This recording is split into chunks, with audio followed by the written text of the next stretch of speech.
Universo Diverso, com Luciana Neri. Sabe aquela sensação que a gente tem ao entrar em determinadas empresas de que os trabalhadores estão chateados, revoltados por estarem trabalhando ali? Ou em outras que eles estão felizes e engajados com a organização? Isso tem a ver com clima organizacional.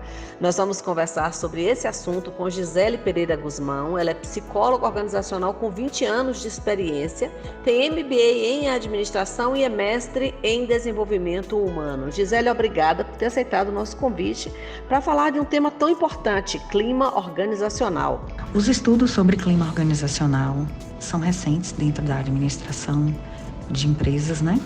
Começou a se desenhar no final da década de 80, ganhando um impulso maior a partir de 1995, 97, com estudos, né, de Ricardo Silveira Luz, em 1996, utilizando-se do conceito de clima, que vem do grego e significa tendência ou inclinação.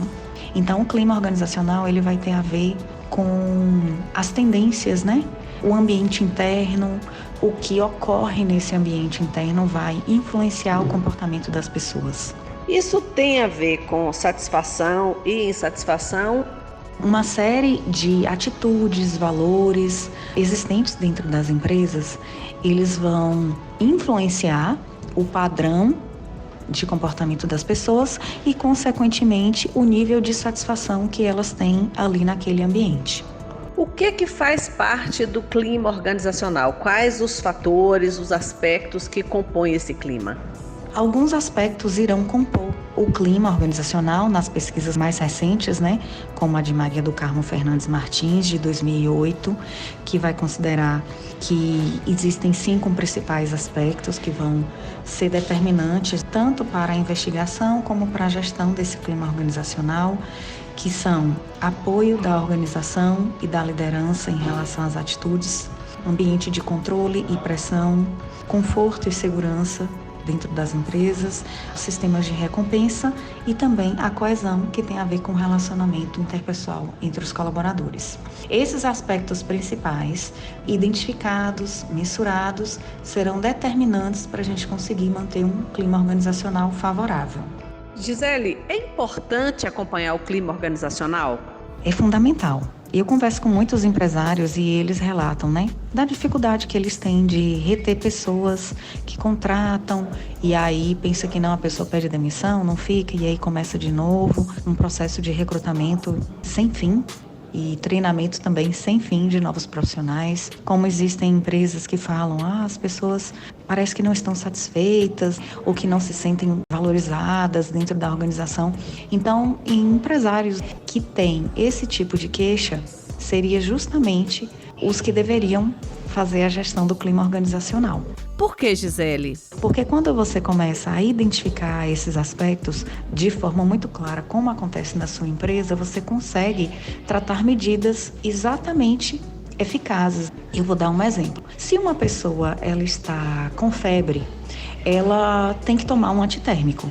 Não adianta ela tomar um antigripal ou tomar um remédio que vai se aplicar para uma outra realidade. Da mesma forma, o clima organizacional.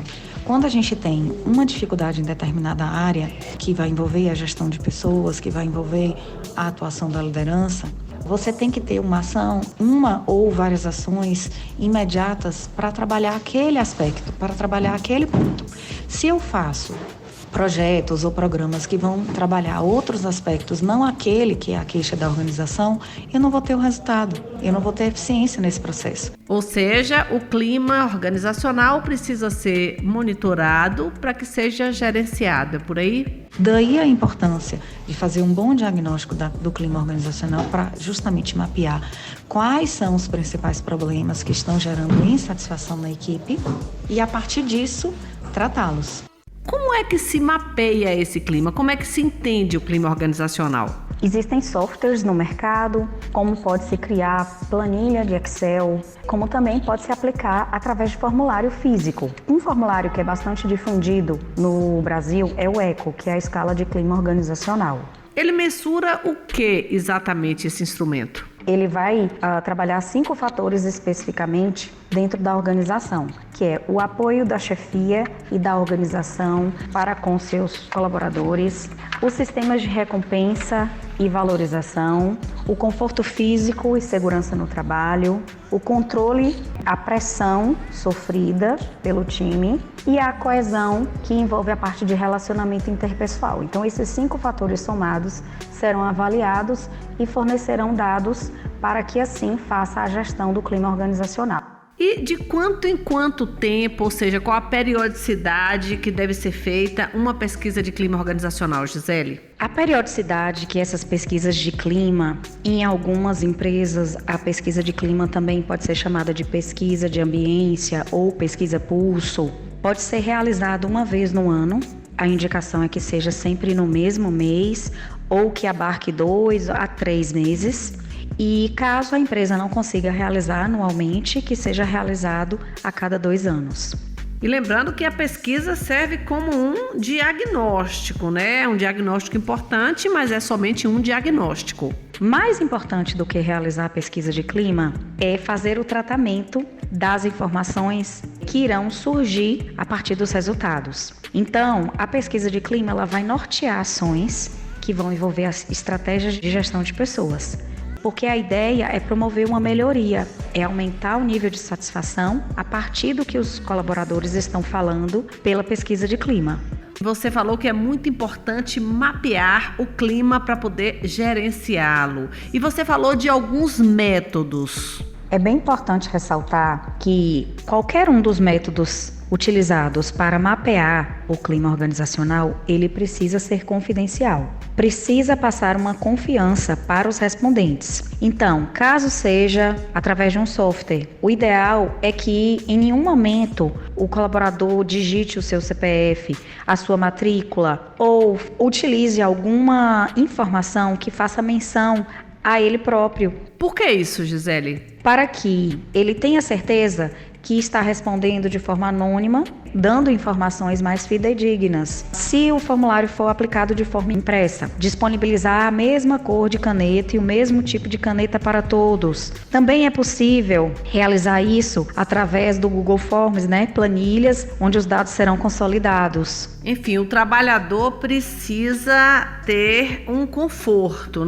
para responder à pesquisa, não pode ter medo de sofrer represálias. O anonimato é imprescindível para gerar confiança e um resultado bem eficiente e assim possam ser traçadas estratégias dentro da gestão de pessoas para a melhoria dos processos internos e sucessivamente a satisfação dos colaboradores em relação às temáticas que o clima organizacional irá abarcar. No questionário dessa pesquisa de clima, Gisele, a empresa deve colocar tudo que possa gerar insatisfação no empregado, mesmo aquilo que ela mesma produz? Se a empresa não tem condição de tratar necessidades e essas novas demandas que irão surgir a partir do clima, da pesquisa de clima, é melhor nem realizá-la, porque vai levantar expectativas e essas expectativas não atendidas vão gerar frustração para os seus colaboradores.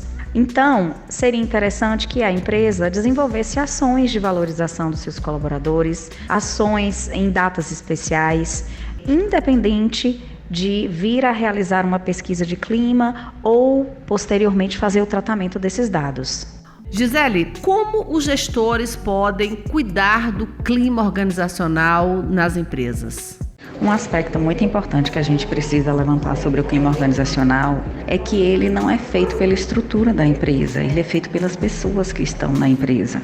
Então, quando você contrata pessoas que têm um perfil de valores muito diferente dos valores que a organização já pratica, a entrada dessa pessoa vai interferir no clima organizacional, sim.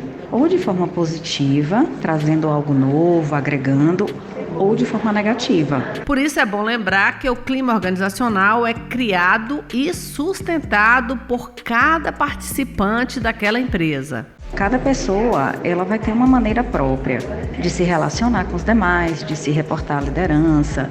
E esses fatores, eles são elementos que compõem o clima organizacional. Então, a forma como cada um traz uma vivência e pratica isso no dia a dia é que vai determinar essa composição do clima organizacional. Então, esses fatores externos, não do contexto em si, mas da história de vida das pessoas, é determinante para que a gente consiga uma coesão maior dentro das organizações ou não. Isso significa que é preciso pensar no clima organizacional desejado desde a seleção das pessoas que irão trabalhar naquele lugar. É bem interessante as pessoas fazerem um processo seletivo, né, as empresas, no caso os administradores, os recrutadores, buscando profissionais que vão impactar o clima positivamente. A partir disso, deve-se trabalhar também as questões que já se são de conhecimento dentro da organização. Quais os desafios, quais são as dificuldades que essa empresa já tem? É para as pessoas se comunicarem, é para as pessoas se relacionarem, a relação da liderança, a relação de hierarquia, tá? É a questão de segurança. Então, a partir desses elementos mapeados, a gente pode buscar profissionais no mercado que vão agregar e que vão contribuir e trazer uma influência externa de forma positiva para dentro das empresas. Muito obrigada, Gisele.